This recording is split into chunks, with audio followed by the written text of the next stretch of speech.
Welcome back to the channel, where classic cars aren't just machines, they're stories on wheels. We take you through the icons of the past, the legends that made automotive history, and the unforgettable designs that still stir hearts today. If you're a true car enthusiast, buckle up, because today we're diving into a British sports car that blended style, performance, and pure driving pleasure, the 1967 Triumph TR4A. The Triumph TR4A came into the scene at a time when sports cars were evolving from raw, stripped-down machines into something a little more refined, but still full of character. Built by the standard Triumph company, the TR4A was a successor to the TR4, but it wasn't just a facelift. It brought important mechanical and design upgrades that made it stand out, even among its European competitors.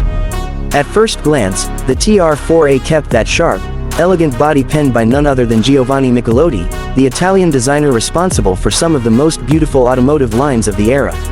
The long hood, short rear deck, and crisp edges gave it a purposeful yet stylish stance. But beneath that familiar bodywork was a major change, the introduction of independent rear suspension on most models, a significant leap for Triumph at the time.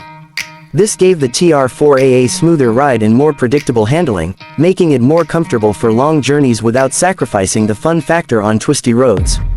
Under the hood, the 1967 TR4A carried a robust 2.1-liter inline-four engine, producing around 104 horsepower. That might not sound like much by today's standards, but in the lightweight frame of the TR4A, it was enough to deliver a thrilling drive. Power was sent to the rear wheels through a 4-speed manual gearbox, with optional overdrive for those who wanted effortless cruising on the highway. The engine had that classic British sports car soundtrack, raspy, mechanical, and full of character, especially when pushed toward the higher revs.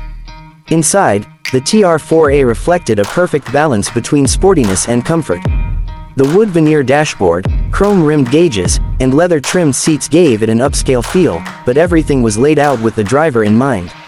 The steering wheel was thin-rimmed, the gear lever short and precise, and the visibility excellent thanks to its upright windshield. While it wasn't a luxury car by any means, it had a charm and intimacy that modern sports cars often miss. One of the things that made the TR4A special was its versatility. Buyers could choose between the traditional soft-top convertible, a hardtop version, or the ingenious Surrey top, a fixed rear section with a removable center panel, giving the driver the best of both worlds between an open-air drive and coupe-like protection. This design was not only practical but also visually distinctive, setting the TR4A apart from rivals.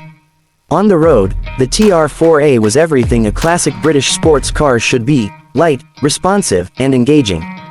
The steering was direct, giving plenty of feedback, and with the independent rear suspension, it handled bumps and curves far better than its predecessor. Whether cruising along a coastal road or tackling a mountain pass, the TR4A had a way of making every drive an event. It wasn't about outright speed, it was about the experience, the wind in your hair, the mechanical feel through the pedals, and that unmistakable exhaust note following you wherever you went.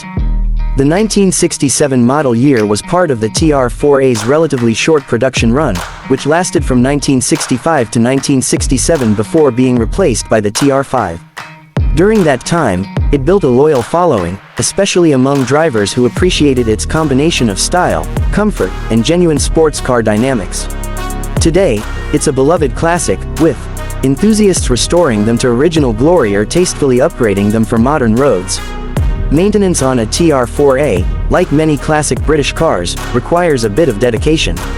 They're relatively simple mechanically, but they demand regular attention. Parts are still available thanks to a strong community of Triumph owners, and working on one is part of the joy for many. It's not a car you simply buy and forget, it's one you form a relationship with.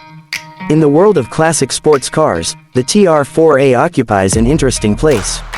It's not as famous as some Italian exotics, nor as raw as earlier British roadsters, but it strikes a near-perfect middle ground. It's approachable, usable, and full of charm. For those who own one, it's more than just a vehicle, it's a companion for weekend drives, car shows, and long summer evenings on winding backroads. Even decades later, the TR4A still turns heads. Its proportions are timeless, its detailing precise, and its presence unmistakable. It represents an era when driving was about connection, between car and driver, between road and machine. No electronics to filter the experience, no computers making decisions for you, just pure, mechanical joy. As we wrap up our journey through the story of the 1967 Triumph TR4A, it's clear why this car remains such a treasured piece of automotive history. It's a reminder that sometimes, less really is more. A well-balanced chassis, a willing engine, beautiful styling, and a focus on driver engagement, these are the ingredients that made it special then, and keep it relevant now. If you've ever had the chance to drive one, you know exactly what I mean. And if you haven't, maybe it's time to add it to your classic car bucket list. Because some experiences in life are worth seeking out, and piloting a TR4A on a sunny day is definitely one of them.